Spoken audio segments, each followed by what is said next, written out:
ఉన్న బంగారాన్ని విడిపించి ఆ రోజు ఆన్లైన్ రేటుకే మేము కొంటాం. Sharma gold company.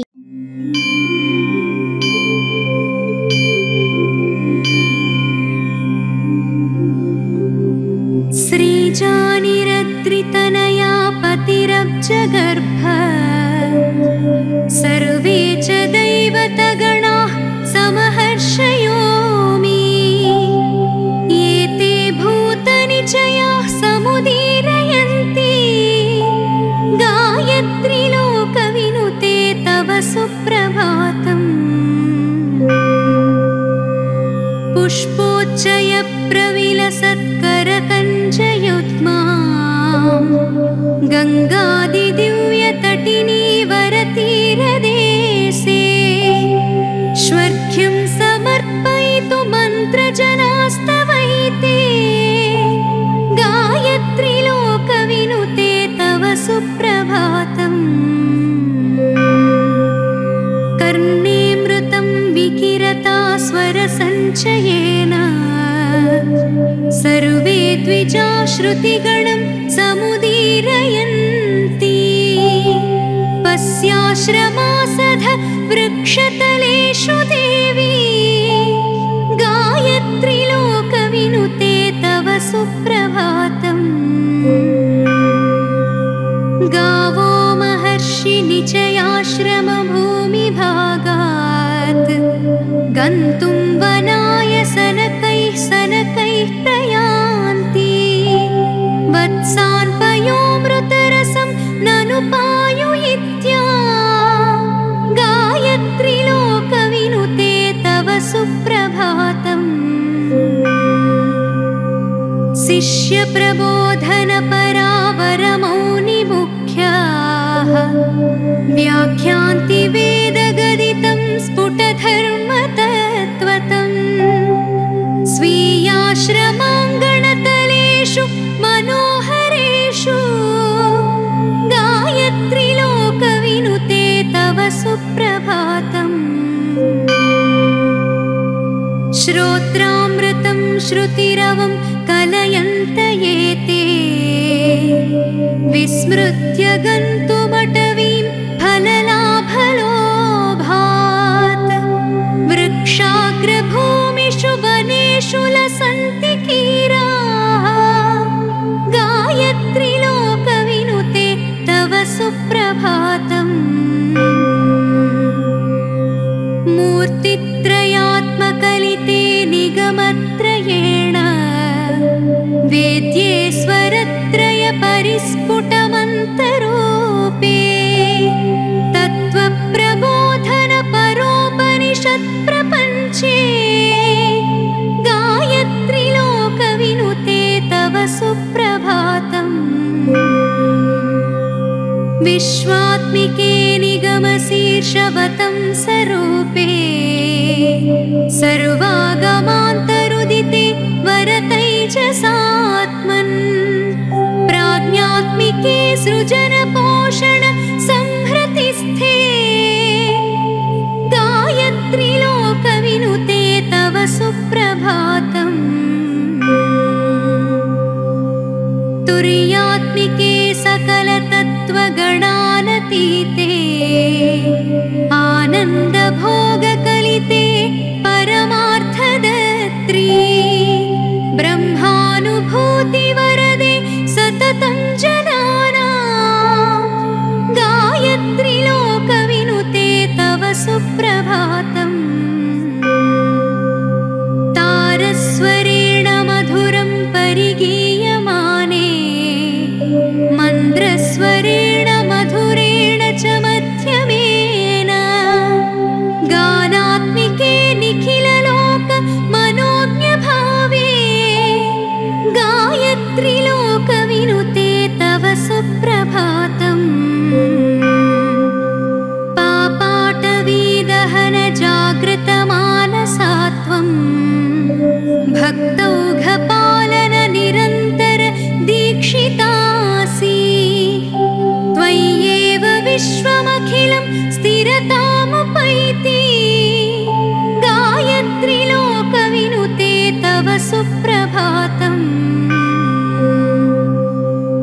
वैदिकी निखिल पावन पावनी वाक् या लौकिकी व्यवहृति प्रवणा जनानां या काव्यरूप कलिता तव रूपमेताः गायत्री लोकविनुते तव सुप्रभातम् दिव्यं विमानमधिरुह्य नभोऽङ्गनेत्र गायन्ति दिव्यमहिमानमिमे भवत्याः पश्य प्रसीद निचया दिविजाङ्गनानां गायत्री लोकविनुते तव सुप्रभातम् हैमीं रुचं सकलभूमिरुहाग्रदेशे श्वाधाय तत्कृतपरोपकृतो प्रसन्नः भानुः करोत्यवसरे कनकाभिषेकम् गायत्री लोकविनुते तव सुप्रभातम् दिव्यापगासु सरसीषु वने निकुञ्जे शुच्छावचानि कुसुमानि मनोहराणि पुल्लानि सन्ति परितस्तव पूजनाय गायत्री लोकविनुते तव सुप्रभातम् कुर्वन्ति पक्षिनिचयाः कलगानमेते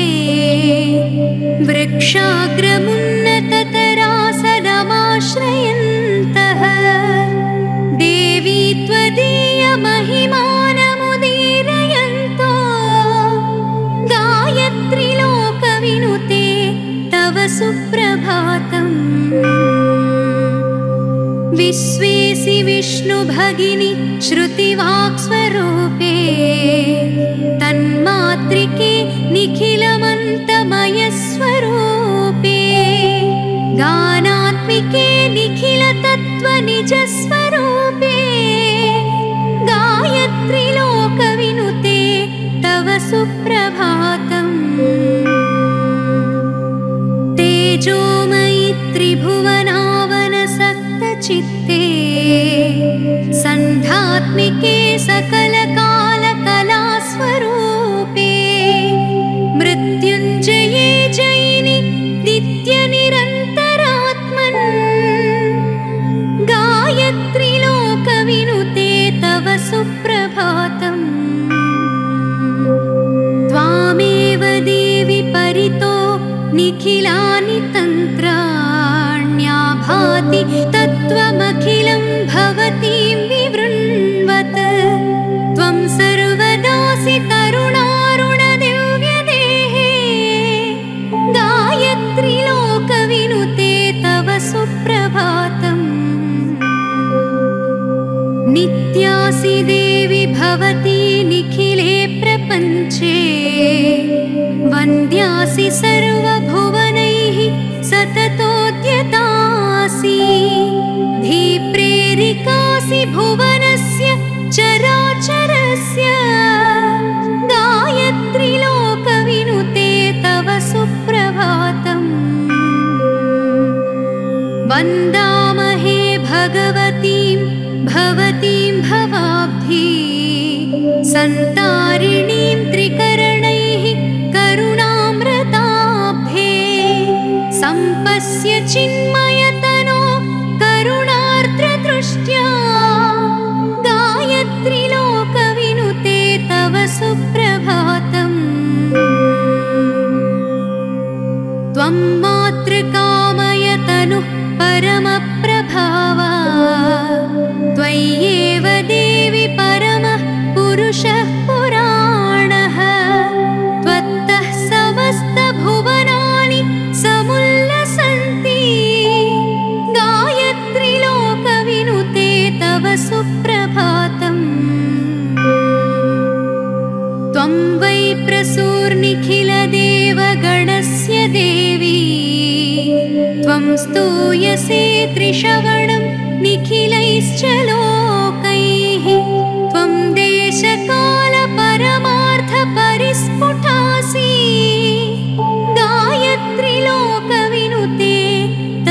सुप्रभातम् त्वं गाधिसूनु परमर्षिवरेण दृष्टा तेजोमयी सवितुरात्ममयाखिलार्था सर्वार्थधा प्रणतभक्तजनस्य सस्वत् गायत्री लोकविनुते तव सुप्रभातम् संकल्प्य लोकमखिलं मनसैव सोषे कारुण्यभावकलितावसि लोकमाता कोपान्विता तमखिलं कुरुषे प्रलीनं गायत्री लोकविनुते तव सुप्रभातम् मुक्ता भविद्रुमसुवर्ण महेन्द्रनील श्वेतप्रभैर्भुवनरक्षण बुद्धिदीक्षैः वक्त्रैर्युते निगममातरुदारसत्त्वे गायत्री लोकविनुते तव सुप्रभातम् कारुण्यवीचि निचयामलकान्तिकान्ताम् ब्रह्मादि सर्वदिविजेड्य महाप्रभावाम् प्रीत्या प्रसारय दृशं मयि लोकमातः गायत्री लोकविनुते तव सुप्रभातम्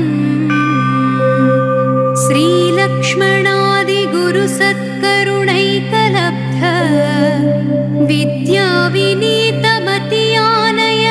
विद्याविनीतमतियानयमाननेयः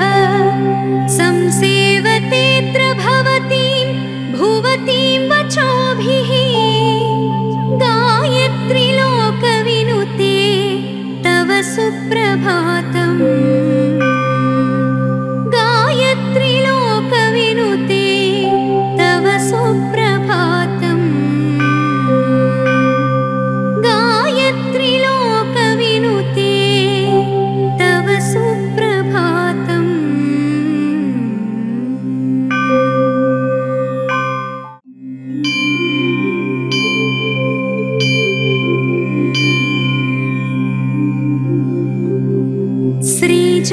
श्रीजानिरत्रितनया पतिरब्जगर्भ सर्वे च दैवतगणाः समहर्षयोमि एते भूतनिचयाः समुदीरयन्ति गायत्री लोकविनुते तव सुप्रभातम्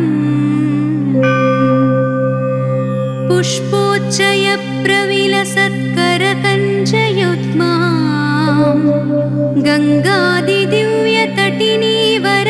गङ्गादिदिव्यतटिनीवरतीरदेशे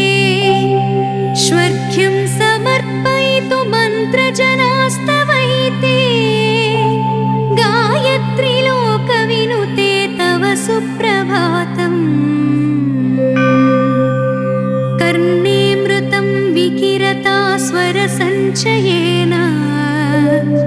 सर्वे द्विजा श्रुतिगणं समुदीरयन्ति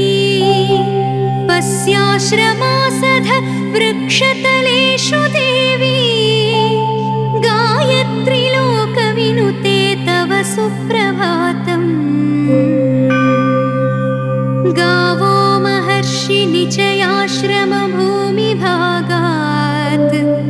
गन्तुं वनाय सनकैः सनकैः प्रयान्ति वत्सान् पयोमृतरसं ननु पायुयित्या गायत्री लोकविनुते तव सुप्रभातम्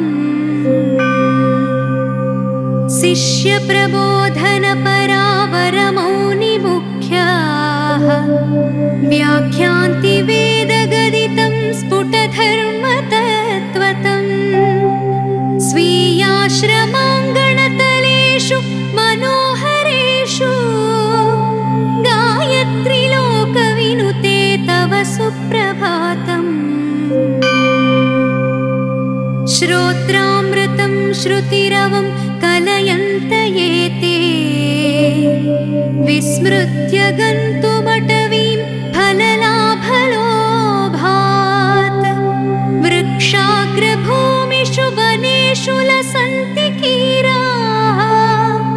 गायत्री लोकविनुते तव सुप्रभातम् मूर्तित्रयात्मकलिते निगमत्रयेण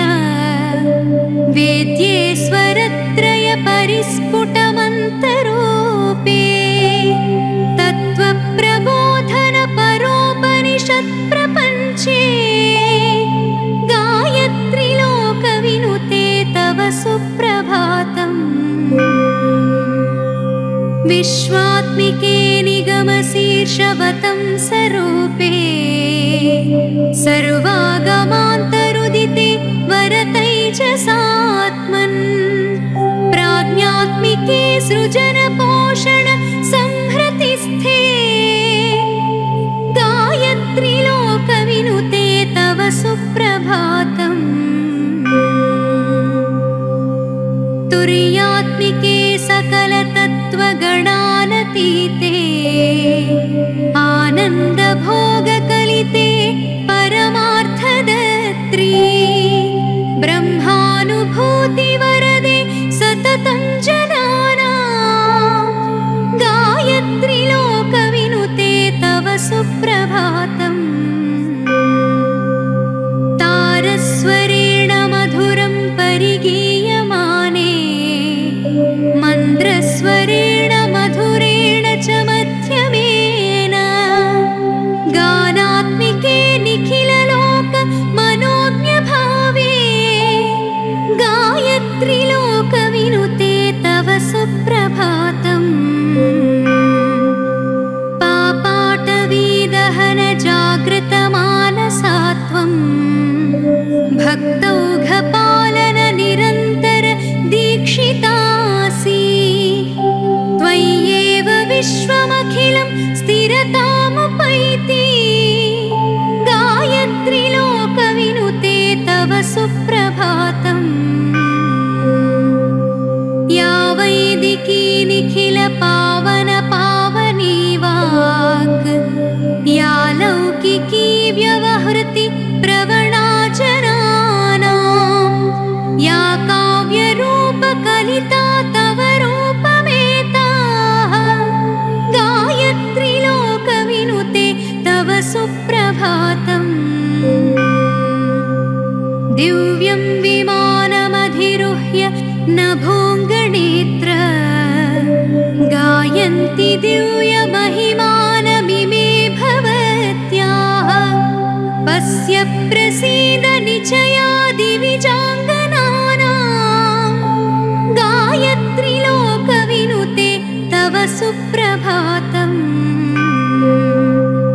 हैमीं रुचं सकलभूमिरुहाग्रदेशे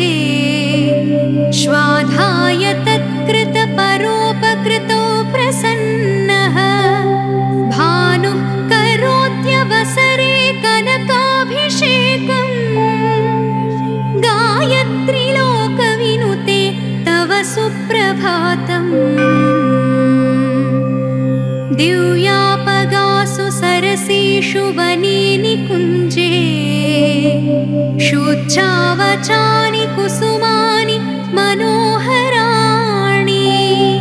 पुल्लानि सन्ति परितस्तव पूजनाय गायत्री लोकविनुते तव सुप्रभातम् कुर्वन्ति पक्षिनिचयाः कलगानमेते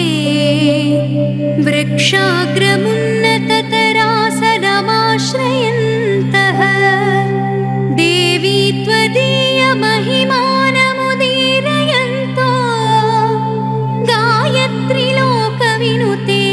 तव सुप्रभातम् विश्वेसि विष्णुभगिनि श्रुतिवाक्स्वरूपे तन्मात्रिके निखिलमन्तमयस्वरूपे गानात्मिके निखिलतत्त्वनिजस्वरूपे गायत्री गायत्री लोकविनुते तव सुप्रभातम् तेजोमयि त्रिभुवनावनसक्तचित्ते सन्ध्यात्मिके सकलकालकलास्वरूपे मृत्युञ्जये जयिनि नित्यनिरन्तरात्मन् गायत्री लोकविनुते तव सुप्रभातम् त्वामेव देवि परितो निखिलानि तन्त्राण्याभाति तत्त्वमखिलं भवतीं विवृण्वत् त्वं सर्वदासि तरुणारुणदिव्यदेहे गायत्री लोकविनुते तव सुप्रभातम् नित्यासि देवि भवती निखिले प्रपञ्चे वन्द्यासि सर्वभुवनैः सततोद्यतासि धीप्रेरिकासि भुवनस्य चराचरस्य गायत्री लोकविनुते तव सुप्रभातम् वन्दामहे भगवतीं भवतीं भवाब्धि सन्तारिणीं त्रिकरणैः करुणामृताब्धे सम्पस्य चिन्मयतनो करुणार्द्रदृष्ट्या गायत्री लोकविनुते तव सुप्रभातम् त्वं मातृकामयतनुः परमप्रभावा त्वय्येव देवि परमः पुरुषः पुराणः त्वत्तः समस्तभुवनानि समुल्लसन्ति गायत्री लोकविनुते तव सुप्रभातम् त्वं वै प्रसूर्निखिलदेवगणस्य देवी त्वं स्तूयसे त्रिशवणं निखिलैश्च लोकैः त्वं देशकालपरमार्थपरिस्फुटासि गायत्री लोकविनुते तव सुप्रभातम् त्वं गाधिसूनु परमर्षिवरेण दृष्टा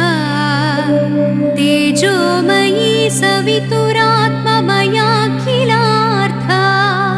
सर्वार्थधा प्रणतभक्तजनस्य सस्वत् गायत्री लोकविनुते तव सुप्रभातम्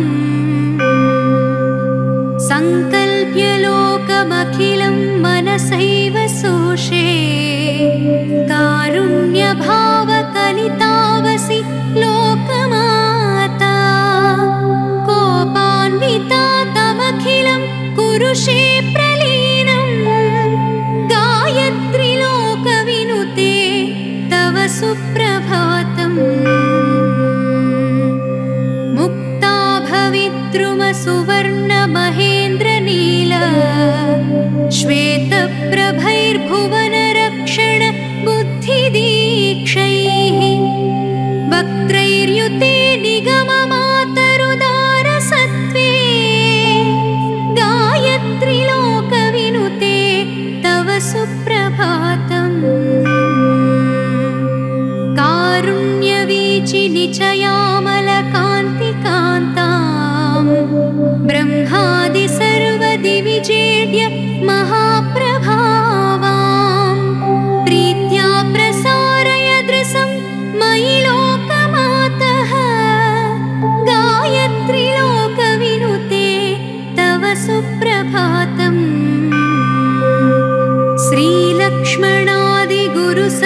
श्रीलक्ष्मणादिगुरुसत्करुणैकलब्ध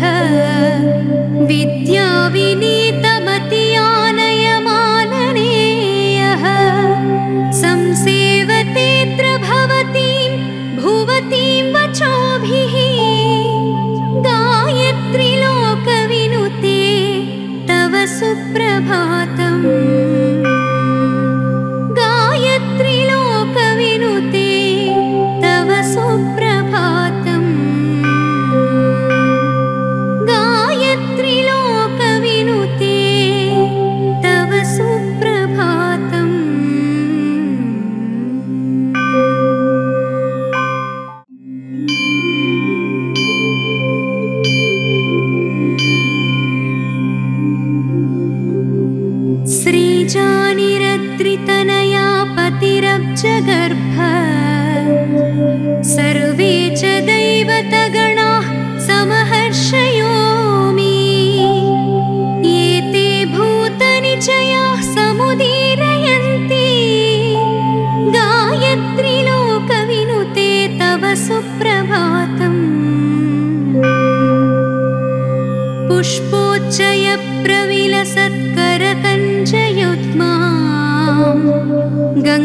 गङ्गादिदिव्यतटिनीवरतीरदेशे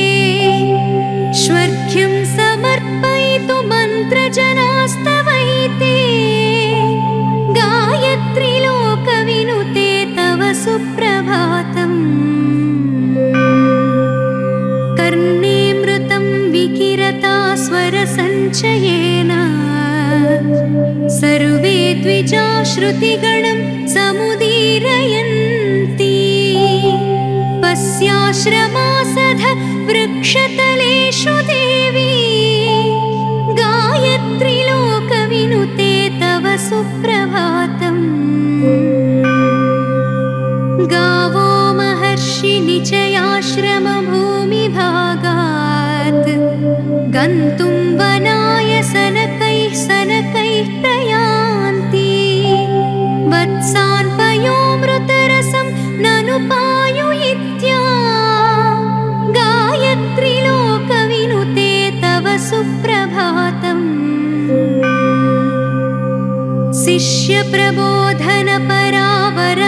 शिष्यप्रबोधनपरावरमौनिमुख्याः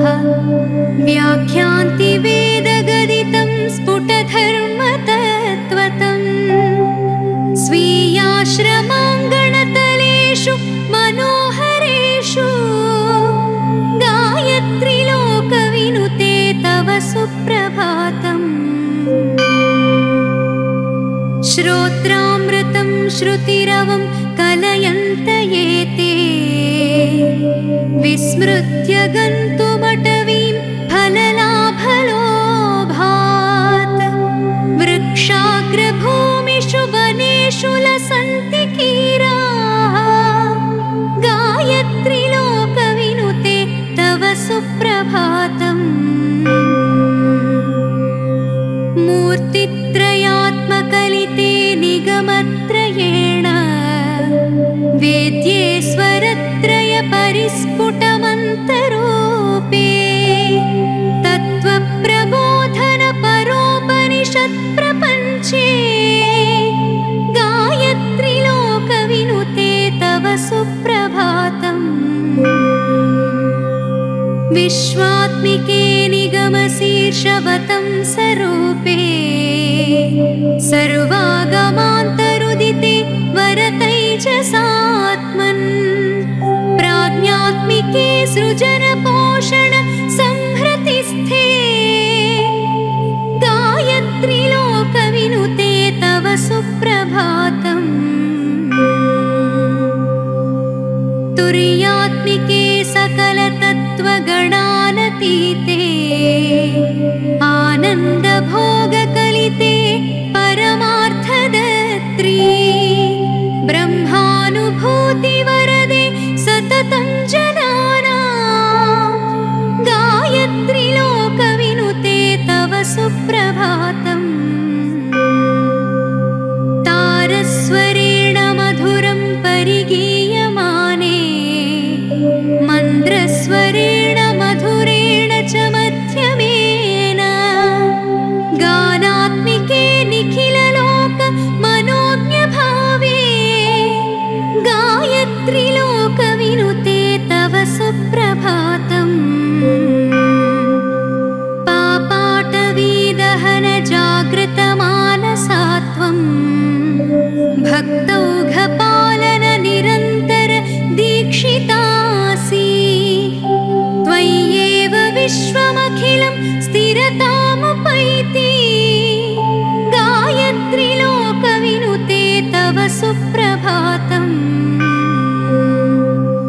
या वैदिकी निखिल पावन पावनी वाक्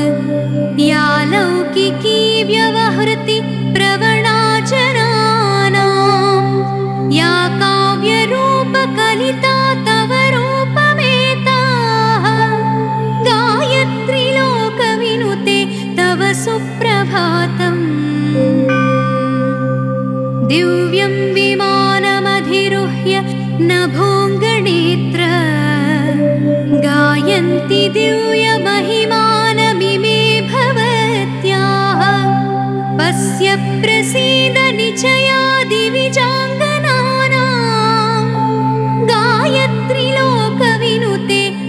सुप्रभातम् हैमीं रुचं सकलभूमिरुहाग्रदेशे श्वाधाय तत्कृतपरोपकृतो प्रसन्नः भानुः करोत्यवसरे कनकाभिषेकम् गायत्री लोकविनुते तव सुप्रभातम् दिव्यापगासु सरसीषु वने निकुञ्जे शुच्छावचानि कुसुमानि मनोहराणि पुल्लानि सन्ति परितस्तव पूजनाय गायत्री लोकविनुते तव सुप्रभातम् कुर्वन्ति पक्षिनिचयाः कलगानमेते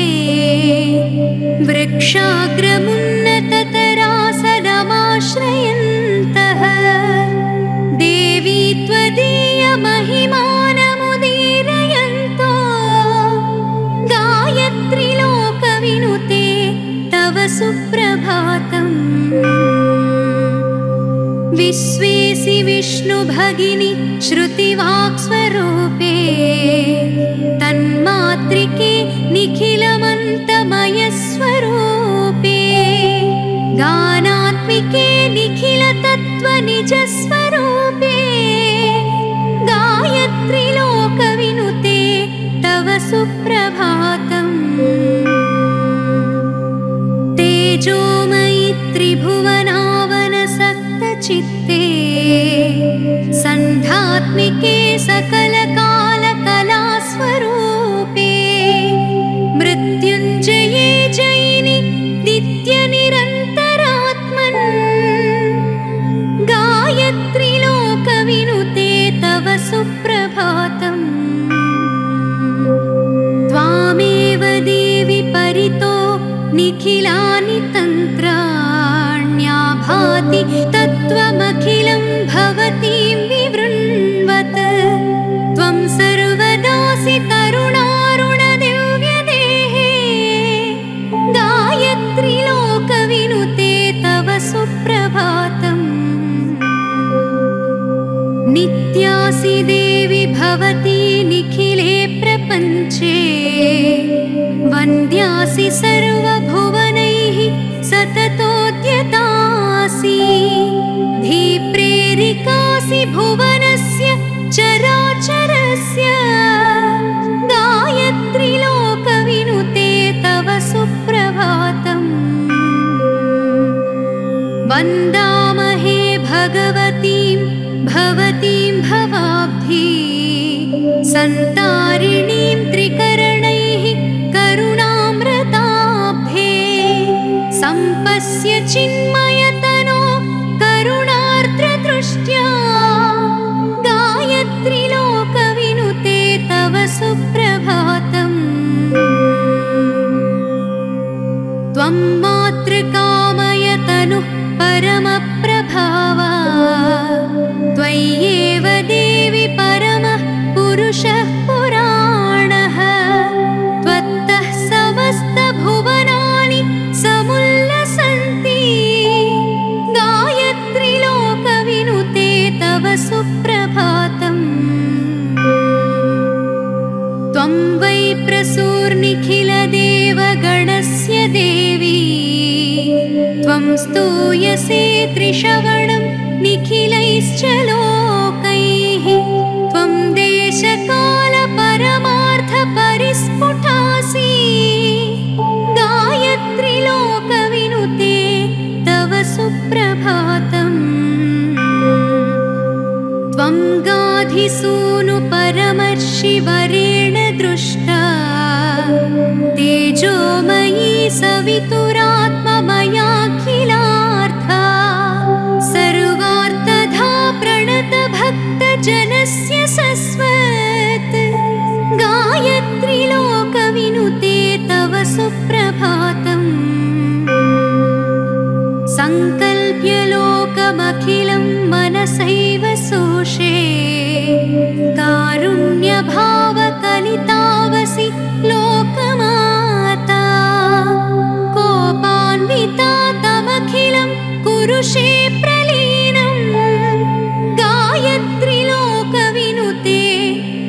सुप्रभातम् मुक्ता भविद्रुमसुवर्णमहेन्द्रनील श्वेतप्रभैर्भुवनरक्षण बुद्धिदीक्षैः वक्त्रैर्युते निगममातरुदारसत्त्वे गायत्री लोकविनुते तव सुप्रभातम् कारुण्यवीचि निचया